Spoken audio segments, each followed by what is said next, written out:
आज का वीडियो हमारा जो है गंभीर प्रश्न पर आधारित है कि क्या राम भुलक्कड़ थे या फिर ये रामायणों के लेखक। गंभीर प्रश्न है और इसी पर आधारित है आज का हमारा ये वीडियो। लेकिन इससे पूर्व जो है मैं एक छोटी सी घटना है उसकी तरफ आपका ध्यान आकर्षित करता हूँ। दोस्तों फिर वो वीडियो का जो मुख्य विषय है हम उसको समझने का प्रयास करेंगे कि क्या राम जी भुलक्कड़ थे या फिर रामायणों के लेखक। एक गांव में एक आदमी होता है, उसके पास एक भैंस होती है। रात को एक चोर आता है और चोर उस भैंस को खोल के ले जाता है, यानी चोरी करके ले जाता है। उसको जब ले जा रहा है तो रास्ते में इसी जो भैंस का मालिक था उसका जो है मित्र मिल जाता है उसका, और वो टोकता है उसे कि भाई ये तो हमारे उसके मित्र की भैंस है, इसको कहाँ ले जा रहे हो।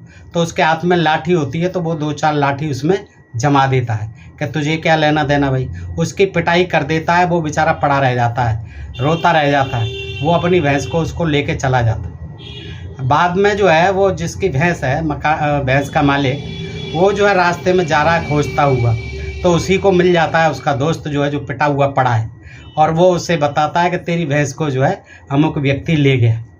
और मैंने जब उससे टोका टाकी की तो उसने देखो मुझ में भी मेरे साथ जो है मारपीट की और मेरी देखिए क्या हालत बना दी। उसके बाद जो वो व्यक्ति जो है उसके पीछे न जाकर उसकी स्वयं खोज न करके अपने घर आता है, अपने परिजनों को बताता है, अपने मित्रों को बताता है, अपने नातेदार रिश्तेदारों को बताता है, और फिर उन सबको इकट्ठा करके फिर थाने में जाता है और पुलिस में जा कर के रिपोर्ट करता है।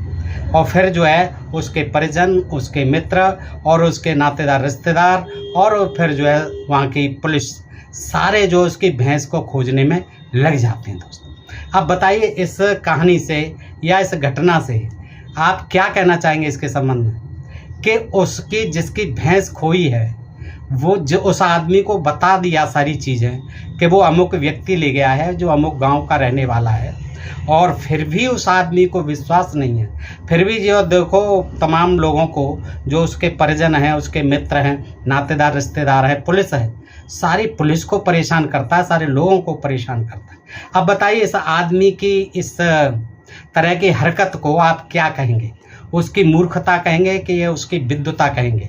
दोस्तों देखिए रामचंद्र जी जो है, रामचंद्र जी को रास्ते में जटायु मिल जाता है, पड़ा हुआ घायल पड़ा हुआ है, और रावण जो है सीता जी को ले जा रहा है। तो राम को जो जटायु को जब मालूम पड़ता है तो रावण से भयंकर युद्ध होता है, और रावण जो है उसके पंखों को तलवार से काट के घायल कर देता है, और वो घायल जटायु जो है रास्ते में पड़ा हुआ है। और राम लक्ष्मण सीता को अपनी पर्ण कुटी पर न पाकर आगे बढ़ते हैं और जंगल में चारों तरफ तलाश करते हैं, और गिद्धराज जटायु जी मिलते हैं और जटायु सारी बातें बता देते हैं कि देखिए मुझे जो है रावण जो है सीता को ले गया है, लंका का राजा है, और जो है मेरी ये हालत कर गया है। मैंने उससे जी जान से अपनी उसे सीता जी को छुड़ाने के लिए प्रयास किया, लेकिन उसने मेरी ये हालत कर दी।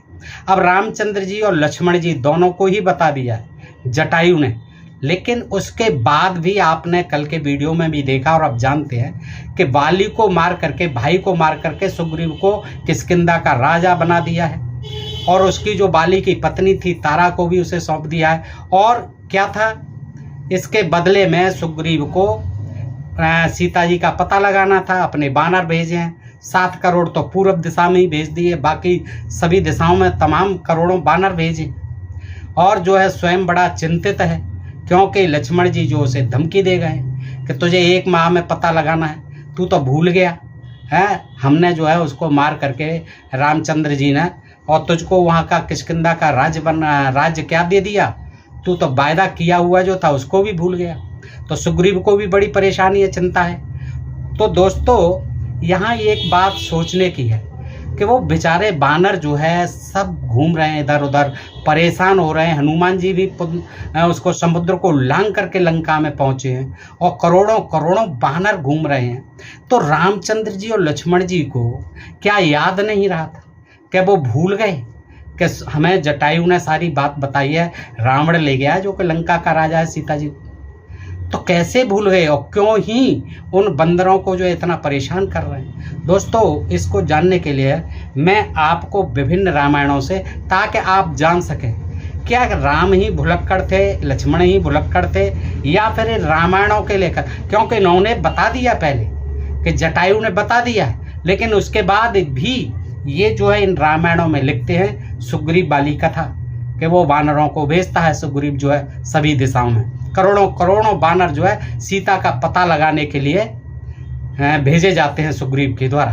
तो दोस्तों, ये मैं आपके सामने रखता हूँ ताकि आप जान सकें कि देखिए, या तो रामचंद्र जी, लक्ष्मण जी भुलक्कड़ थे, उनकी जो मेमोरी थी, जो स्मरण शक्ति थी, वो कमज़ोर थी, नहीं याद रहा उन्हें, और जो है सुग्रीव को बाध्य किया कि जाइए, भेजिए, पता लगाइए हमारी सीता जी का। तो दोस्तों, मैं देखिए पहले ये रामायण से आनंद रामायण है, और मैं संक्षेप में ही ये जानकारी आपको दे देता हूँ ताकि आपको इनकी भी, जो रामायण के लेखक रहे हैं, इनको भी पता था, लेकिन इन्होंने फिर सबने जो है क्यों ये कथा लिख दी सुग्रीव वाली। देखिएगा, ये आनंद रामायण है। देखिए, आनंद रामायण है, सारकांड है, और सारकांड में जो है क्या देते हैं, देखिए कि इतने में उनको मार्ग में, यानी राम लक्ष्मण को मार्ग में गृध्रराज जटायु दिखाई पड़ा, गीधराज जटायु दिखाई पड़ा। वहाँ उन्होंने उस पक्षी के मुँह से यह सुना, उस पक्षी के मुँह से, गीधराज था जटायु, तो उस पक्षी के मुँह से यह सुना कि सीता को रावण हर ले गया है। यानी कि उसने पता बता दिया जटायु ने कि रावण ले गया है, जो लंका का राजा है। और इतनी बात सुन करके उन्होंने जो है राम लक्ष्मण ने जटायु के कथनानुसार फिर उसका अग्नि संस्कार भी किया, यानी उसका अंतिम संस्कार किया, और उसकी शांति और तुष्टि के लिए, हाँ, उसकी शांति और तुष्टि के लिए गीधराज के राम ने वन में मृग आदि के मांस से पिंडदान किए। किससे? मृगों के मांस से पिंडदान किए और स्नान आदि क्रियाएं की। यानी दोनों भाइयों ने मृगों को मारा और उनके मांस से पिंडदान किए, उसकी तृप्ति के लिए, उसकी आत्मा की तृप्ति के लिए। किसकी? गीधराज की। तो इससे आपको ये भी मालूम पड़ रहा है कि राम और लक्ष्मण जो है, जो मृग मारते थे, वो खाते भी थे। ये जो है ऐसा नहीं है कि केवल उसके पिंडदान किए, और जो है ये सारी चीज़ें थी पहले, लेकिन अब कहने वाले मानते नहीं हैं, लिखी हुई बात है, हम अपनी तरफ से कोई बात नहीं कहे। तो देखिएगा, यहाँ जटायु ने आनंद रामायण में बता दिया।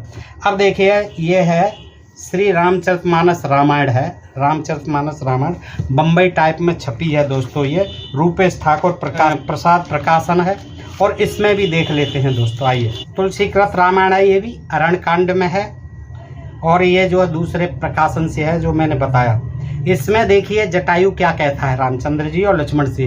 पूरन काम राम सुख राशि, मनुज चरित्र कर अर्ज अविनाशी, आगे परा गीधपत देखा, और सुमिरत राम चरण जिन रेखा, कामनाओं से पूर्ण आनंद कंद, जन्म मरण रहित श्री रामचंद्र जी मनुष्य की सी लीला कर रहे हैं। फिर आगे उन्होंने जटायु को पड़ा हुआ देखा, ये लीला कर रहे हैं। देखिए, ऐसी लीला कर रहे हैं कि दूसरों को परेशान कर रहे हैं, बेचारे बानरों को परेशान कर रहे हैं। देखिए, उन्होंने जटायु को पड़ा हुआ देखा, तो जो श्री राम के चरणों की रेखाओं का स्मरण कर रहा था, है पड़ा हुआ है, मरने को तैयार है, बेचारा घायल हो गया है, रावण जो उसे अधमरा करके रख गया है, अंतिम सांसें गिन रहा है, लेकिन फिर भी वो श्री राम के चरणों की रेखाओं का स्मरण कर रहा है। कर सरोज सिर पर से कृपा सिंधु रघुवीर, निरख राम छवि धाम मुख विगत भई सपीर। तब कृपा सिंधु ने अपने कर कमलों से उसका स्पर्श किया, कर कमलों से उसके सिर को स्पर्श किया। जो ही गीध ने आंखें खोलकर श्री राम की मुख छवि को देखा, त्यों ही उसकी सब पीड़ा शांत हो गई। जैसे ही दर्शन किए श्री रामचंद्र जी की छवि के, वैसे ही उसकी सारी पीड़ा जाती रही।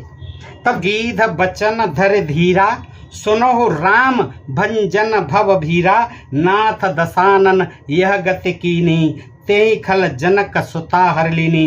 तब जटायु ने धीरज धर कर कहा कि हे संसार के दुख भंजन राम, सुनिए हे नाथ, रावण ने मेरी यह गति की है, वही खल जनक सुता को हर के ले गया है। हे स्वामी, चील की भांत विलाप करती सीता को लेकर वह दक्षिण दिशा को गया है। देखिए ये दिशा भी बता दी, दक्षिण दिशा को गया है। मैंने प्रभु दर्शन के लिए, मेरे जो प्राण हैं वो आपके दर्शन के लिए ही रखे थे मैंने।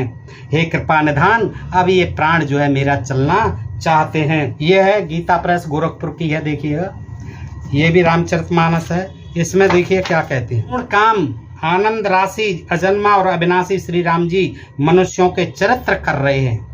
आगे आने पर उन्होंने गृधपति जटायु को पड़ा देखा। वह श्री राम जी के चरणों का स्पर्श कर रहा था, जिनमें ध्वजा कुलिस आदि की रेखाएं चिन्ह हैं। कृपा सागर श्री रघुनाथ जी ने अपने कर कमल से उसके सिर का स्पर्श किया, उसके सिर पर यानी हाथ फेर दिया, कर कमल फेर दिया। शोभाधाम श्री राम जी का परम सुंदर मुख देखकर उसकी सब पीड़ा जाती रही। कर सरोज सिर पर से कृपा सिंधु रघुवीर, और निरख राम छवि धाम मुख बिगत गई सब पीर। तब धीरज धरकर गीध ने यह वचन कहा। क्या कहा? हे भव, जन्म मृत्यु के भय का नाश करने वाले श्री राम जी सुनिए। हे नाथ, रावण ने मेरी यह दशा की है, उसी दुष्ट ने जानकी को हर लिया है। हे गोसाई, वह उन्हें लेकर दक्षिण दिशा को गया है। सीता जी कुर्री पक्षी की तरह अत्यंत विलाप कर रही थी। हे प्रभु, मैंने आपके दर्शनों के लिए ही प्राण रोक रखे थे। हे कृपा निधान, अब ये चलना ही चाहते हैं। श्री दोस्तों, यहाँ भी उसने बता दिया कि रावण जो है लंका की ओर ले गया है और उसी ने मेरी ये हालत की है। तो दोस्तों इसमें भी हो गया। अब जो है अंत में हम देखते हैं वाल्मीकि रामायण से। देखिए वाल्मीकि रामायण में भी ये प्रसंग है। वाल्मीकि रामायण है, अरण्य कांड है और अरण्य कांड का 68वां सर्ग है। इसमें है कि भयंकर राक्षस रावण ने जिसे पृथ्वी पर मार गिराया था, उस गिरधराज जटायु की ओर दृष्टि डालकर भगवान श्री राम मित्रोचित गुण से संपन्न सुमित्रा कुमार लक्ष्मण से बोले। देखिए सुमित्रा कुमार लक्ष्मण से बोले, क्या बोले राम जी? भाई यह पक्षी अवश्य ही मेरा कार्य सिद्ध करने के लिए प्रयत्नशील था। भैया लक्ष्मण, ये पक्षी जो पड़ा हुआ है ये मेरे ही कार्य को पूर्ण करने के लिए, मेरा ही कार्य सिद्ध करने के लिए बेचारा प्रयत्नशील था, किंतु उस राक्षस के द्वारा। अब देखिए यहाँ जो वाल्मीकि रामायण में वो खुद ही अपनी संभावना बता रहे हैं, संदेह व्यक्त कर रहे हैं कि जो ये पक्षी जो घायल पड़ा हुआ है ये लगता है कि मेरा ही कार्य सिद्ध करने के वास्ते प्रयत्नशील था और उस राक्षस के द्वारा ये युद्ध में मारा गया है। उस राक्षस के द्वारा, नाम नहीं ले रहे हैं, उस राक्षस के द्वारा। इतना जानते थे कि कोई राक्षस ले गया सीता को। वह मेरे लिए ही अपने प्राणों का अब परित्याग कर रहा है, मेरे लिए ही प्राणों का परित्याग कर रहा है।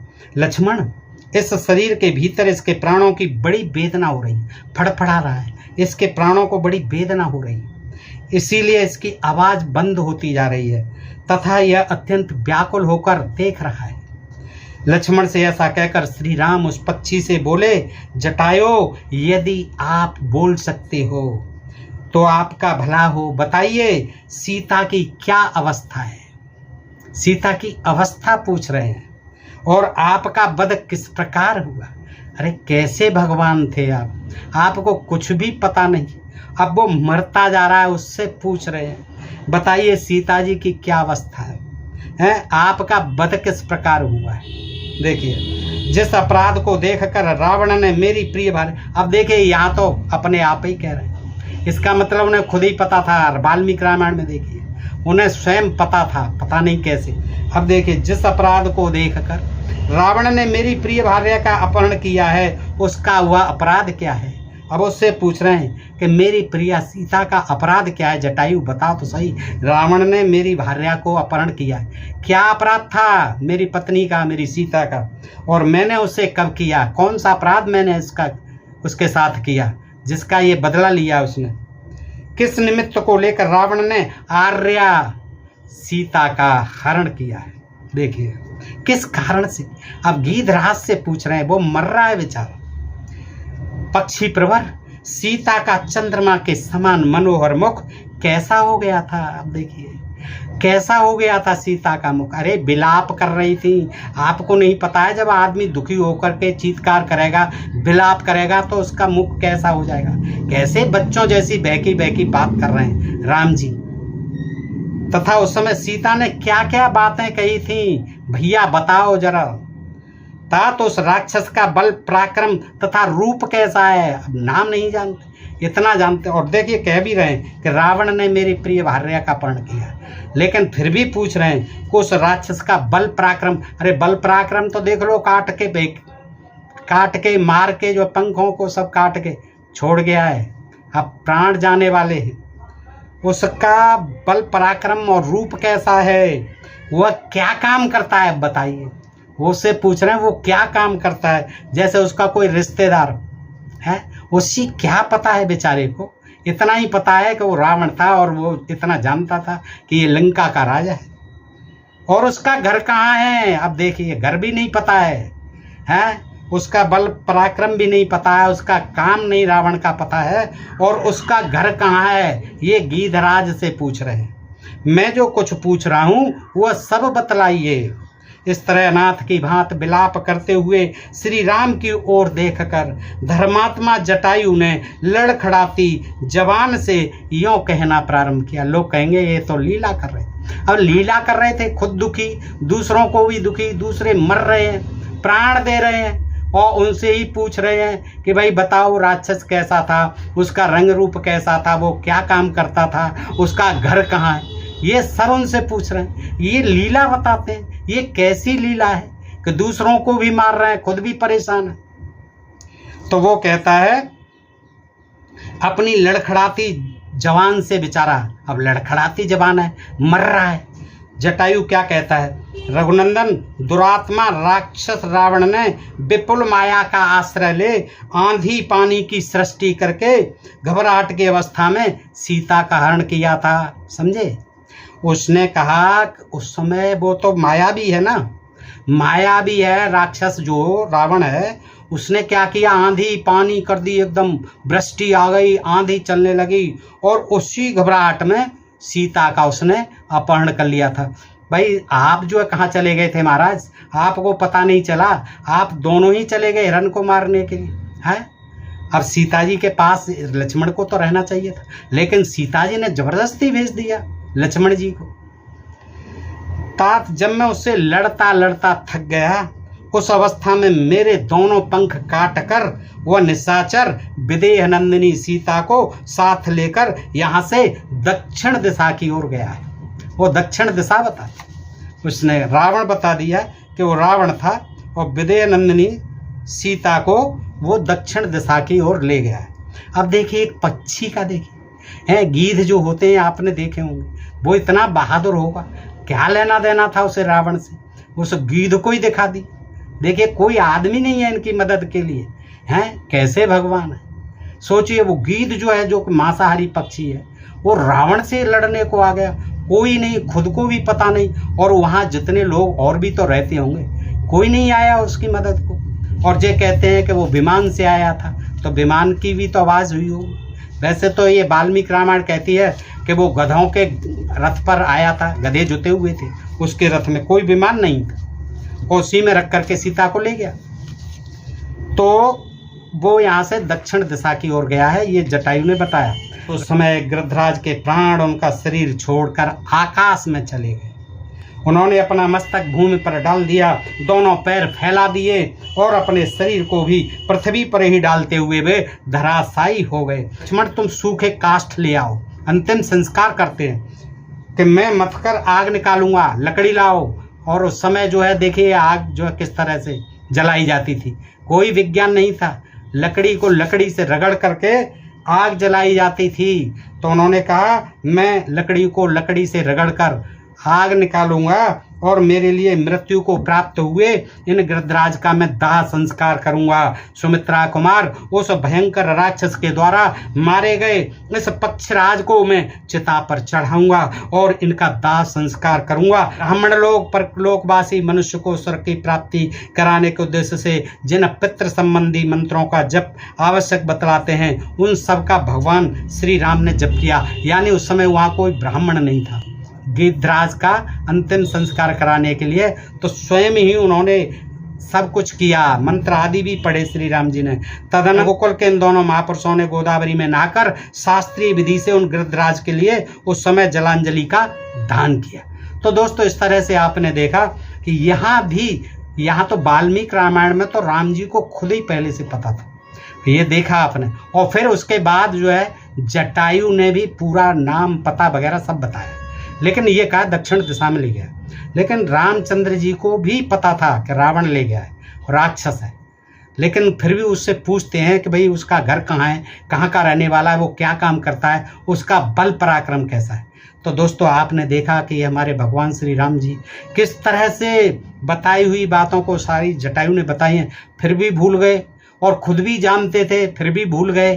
कितनी याददाश्त जो है कमज़ोर थी, उनकी जो है मेमोरी कितनी वीक थी दोस्तों। ये देखिए फिर सुग्रीव से जो है जा कर के कहते हैं, और इसीलिए बाली को भी मारते हैं इसी स्वार्थवश कि तुम मेरी सीता का पता लगाओ, मैं तुम्हारे बाली को मार देता हूँ। कोई बात नहीं, बाली को मार करके किष्किंधा का राजा बना दिया, उसकी पत्नी तारा को भी उन्हें दे दिया। कि ये कथा कहानियों के जो लेखक थे, रामायण के लेखक थे, वो भुलक्कड़ थे या हमारे भगवान राम जी और लक्ष्मण जी भुलक्कड़ थे। दोस्तों बताइएगा, आप कमेंट करके अवश्य बताइए कि ये जानकारी आपको कैसी लगी, और आप इस जानकारी के विषय में अपने विचार अवश्य बताएं, आप क्या कहना चाहेंगे।